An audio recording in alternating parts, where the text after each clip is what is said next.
Hey Psych2Goers, welcome back to our channel.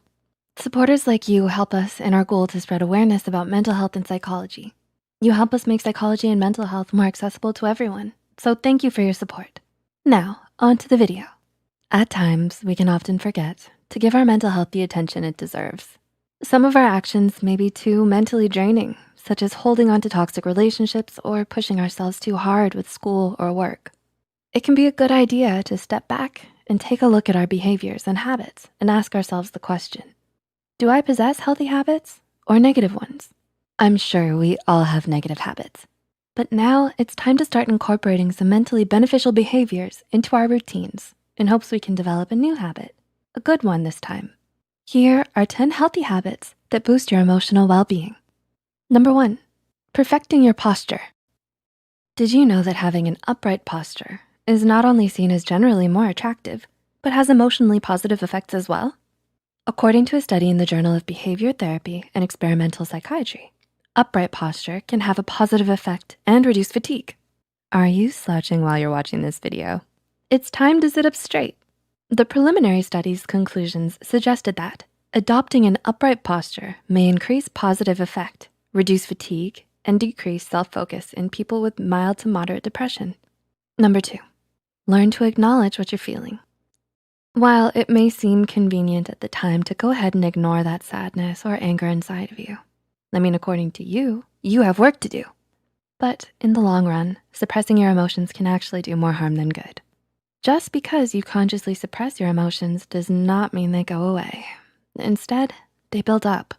You should instead express emotions such as sadness, anger, or anxiety to someone you trust. Just imagine what could happen if you don't allow yourself to release an emotion like anger and instead let it build up. Okay, so let's use anger for an example.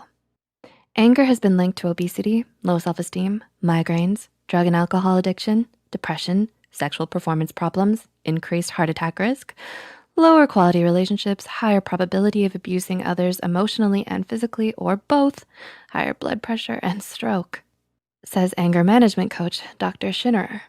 Geez, that sounds like one of those over-the-top ads on TV. No thanks.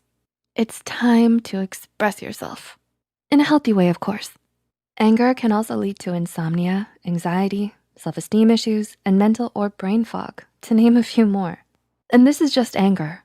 There are physical and mental problems that can arise from any suppression of emotion, it seems.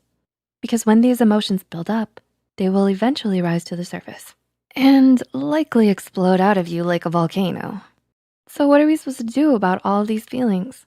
Well, anger coach Schinnerer suggests one way to break this cycle, and that begins with mindfulness. One way to do this, he says, is by becoming more aware of when you're angry in the present moment, then looking at the emotion in a non-judgmental and curious way. So instead of beating yourself up, acknowledge how you're feeling and think about ways to cope. So try taking a break if you're feeling anger in a toxic situation and leave the room.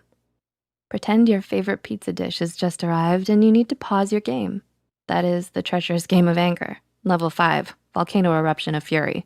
Hey, I'm giving visuals here. Remember, this is just anger, but you can do this with all of your emotions. We can't always control what we feel, but we can control what actions we take once we're triggered. Feel your emotion at the moment, acknowledge it, express it in a calm way, then let the emotion flow out of you, like an ocean breeze in the midsummer air. Yep, visuals help release your emotions in a healthy way, a cathartic way. Number 3, get enough sleep. It's time you got your daily Z's, or should I say nightly Z's. It's time you got your nightly Z's, my fellow Psych2Goers. I know you've been slacking. What time are you watching this video? 10 a.m., 2 p.m.? Don't say 3 a.m., don't say 3 a.m. It's 3 a.m., isn't it? The truth of it all is sleep is vital to your mental health and emotional well-being. Sleep helps repair and renew all of the cells in our bodies. Every time we lay down on that pillow and go to our blissful dreams, we wash away any toxins that can build up throughout our day. With enough sleep, we can have quicker reflexes, more mental clarity, and simply feel better. So if you're watching this way past your bedtime, it's time to sleep after this video. Number 4, exercise regularly.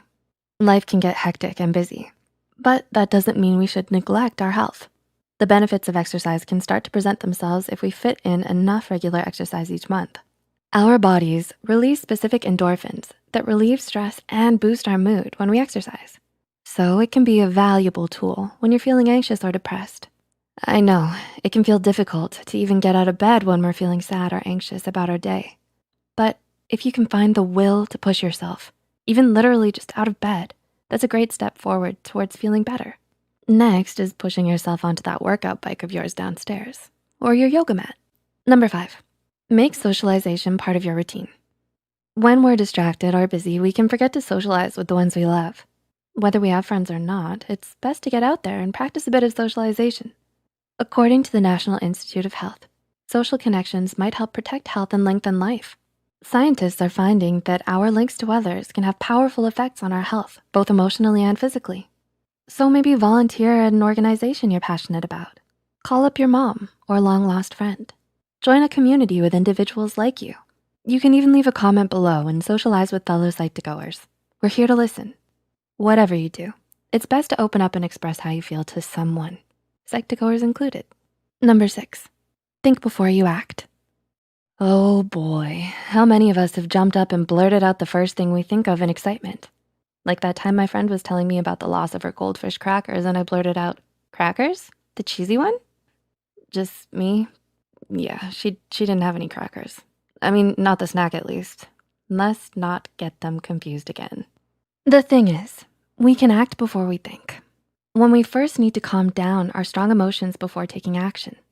Sometimes before even processing a request or comment, we fill in the blank with what we think someone else means. In my case, I thought she said, "We got some goldfish crackers." But what she really said was, "The funeral preparations for my goldfish crackers has already begun." I get, but often people can interpret something said with normalcy as something cruel intended due to our own negative feelings. So it's best to think and process what's really being said before you act. Number 7, be present in the moment. This behavior isn't always the easiest to turn habitual. We can often ruminate on our worries throughout the day. These worries can create anxiety and pile up. Instead, try focusing on one task at a time. If you find yourself struggling, try noticing the physical sensations around you, what you're smelling, tasting, hearing. This will help ground you back to reality and calm you down.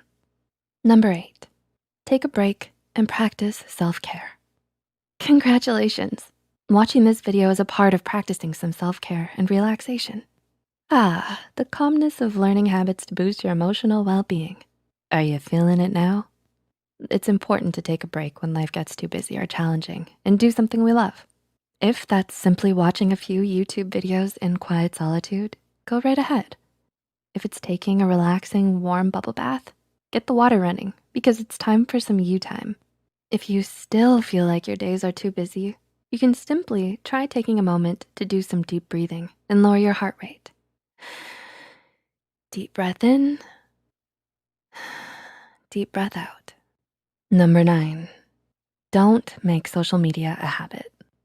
As much as you like mindlessly scrolling and pressing the heart button on your friends' social media posts and posting photos of your food, stop it, you're making me hungry, and posting relatable memes all day, well, that one is pretty fun. But as much as you like spending your undue time on social media, it isn't always great for your mental health.